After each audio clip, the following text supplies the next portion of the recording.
watching The Alchemy Kitchen, and this is Kitchen Hacks, a series on things to make your life easier in the kitchen.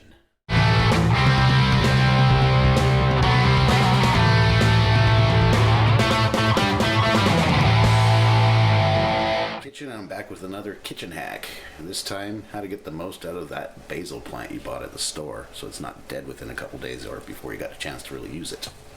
So really only have two tips for you on this. One is to water it, of course, but don't water it every day. Just once the soil starts to dry out, water it. Every couple days, depends on your climate. Also make sure it drains, otherwise it gets root rot and the whole plant rots. But it's really about how you harvest it. If you just start plucking from the bottom, you're not going to have any basil left. If you go where the stem is splitting here, especially I start at the tallest ones because the stem will get like almost like a woody texture and it's not good then. So I go down as far as I can to where they split in the leaves and just that's where I harvest.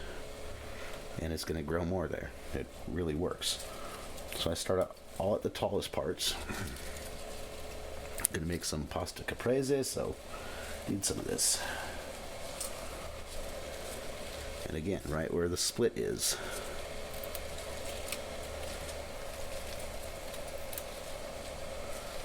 Also allows more light to get into the smaller leaves, of course.